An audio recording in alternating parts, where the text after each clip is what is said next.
So this is the all-new XGIMI Horizon S Max. It's a gimbal-designed 4K laser projector with dual light technology.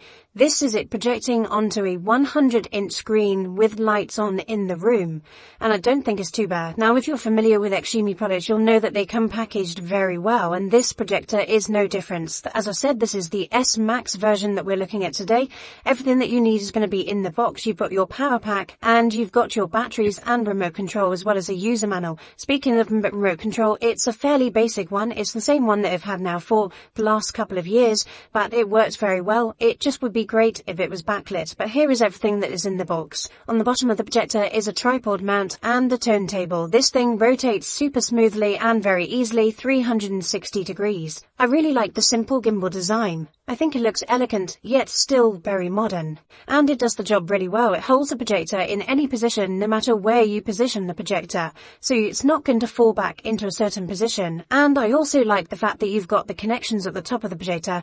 Means that you're not going to get any wires caught up. The power input is also on the bottom of the turntable, and again this means that the wires will not get tangled. One thing that I am a little bit disappointed about is the fact that there is only one HDMI port, and this doubles up as an eARC port, so if you are using this for sound, there is no other HDMI connection.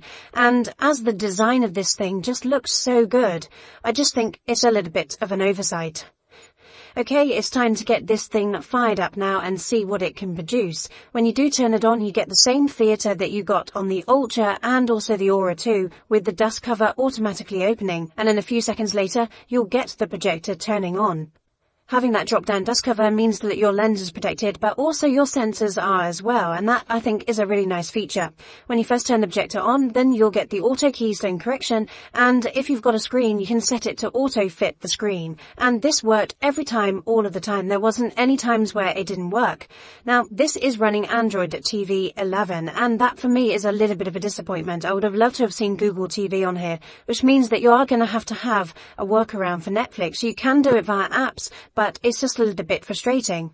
There is the same wall adaptation feature which we saw on the Aura 2, and that works really well, gives you a nice balance when you're using a coloured wall. So you don't have to have a screen for this projector, but when you have got a screen, the image that you're getting is absolutely incredible. And I'm really amazed that you can get this type of quality from such a small projector.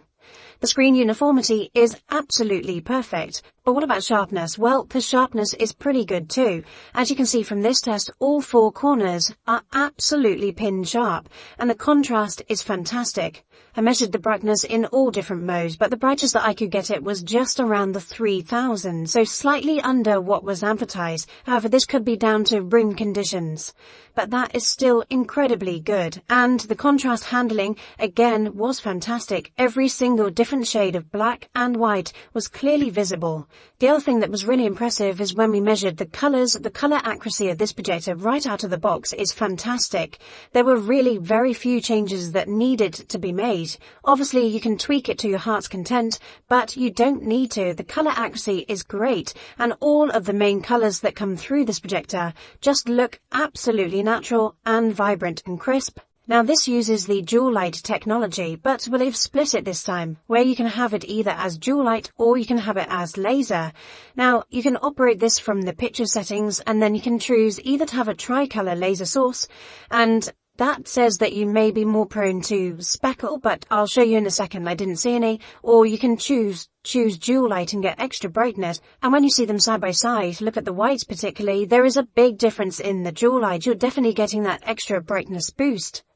Now, in the reality of side-by-side footage playing exactly the same thing in the two different modes, you don't necessarily see that much difference. Maybe the highlights in the dual light are a little bit more emphasized, whereas on the laser you don't see those quite as much. But both look great, and both of them handle the lights and the contrast really well. Now, it does say in the tri-laser mode you are more prone to laser speckle. I've gone as close as I possibly can, but still keeping things in focus on the screen, and I didn't really see any at all. The odd little lines that you do see are just the camera frequency, and you don't see those in reality, but there's pretty much zero sign, for me personally, of any laser speckle. This projector does have dynamic contrast, and when you do turn that on, it is noticeable the difference that you get. It darkens the screen probably by about 10 to 15%.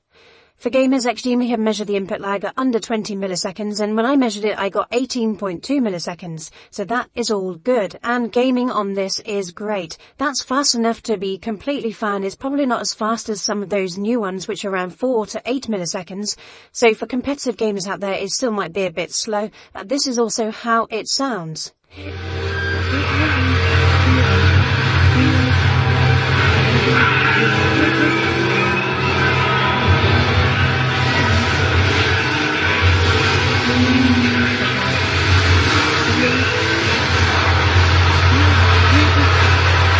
So the two Harman Kardon 12-watt speakers do a pretty good job. It's a nice sounding machine. It does support DTS and Dolby audio, but obviously, as I say in every projector video that I do, if you're serious about getting the best sound, then you definitely need to hook this thing up to a soundbar.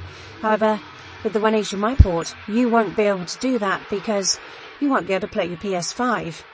One big factor this year is convenience. Being on a gimbal and having that turntable means that you can position the projector almost anywhere, and with the uninterrupted keystone correction and focus, it will focus and straighten the image on the fly as you go, so you don't have to worry about resetting it up, and when you're done you can position it back down and it will automatically snap back into place exactly how you had it before. Now this works if you're off at an angle as well. You don't have to have it just straight on, and as you twist the projector around you'll notice that the image will go all skewed, and then within a couple of seconds it will just straighten, focus, and works perfectly. And if you move the projector just a little bit slowly, then it does it as you're going. You don't need to wait for it to snap back into place. It really is super clever and super smart, but that's not the only other tech in this projector. As well as obstacle avoidance and automatic screen fit, it's got the other technology built into it as you'd expect, where you can drag the four corners of the screen to get a precise image and make sure it's straight, and you've also got both autofocus and also manual focus,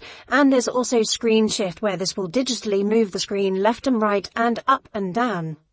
One thing I really like is XGIMI Wall. This is where you can have various different screensavers running in the background, from a wetland camping scene to the scene looking out of a window on Mars, or you can get the galaxy and Milky Way, and if you want to you can use the gimbal just to project that up onto the ceiling, and it looks really good and it's pretty effective in a dark room.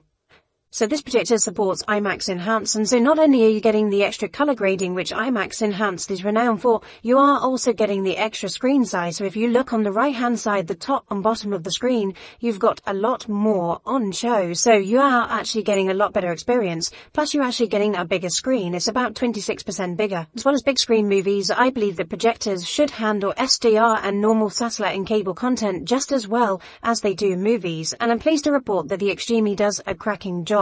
Everything looks super natural. There is no issues at all. The colors again are just as well balanced as if they are in HDR mode and in 4K. So it doesn't really matter what you put through this, it's going to look good on your screen. So in summary, my friends, the Horizon S Max from XGIMI is a great projector. It's super bright. Those 3100 ISO lumens is fantastic, and the color accuracy at 110% of the BT 2020 color gamut is just fantastic. Everything that you put through this will look superb. There are just two things which I think that I don't like, that's too harsh to say, but there's two things that I wish were, three things that I wish would improve: a backlit remote control, an extra HDMI port, and Google TVs. I do think that this still represents pretty fair value for money. Thanks for watching this video, and I look forward to seeing you on the next.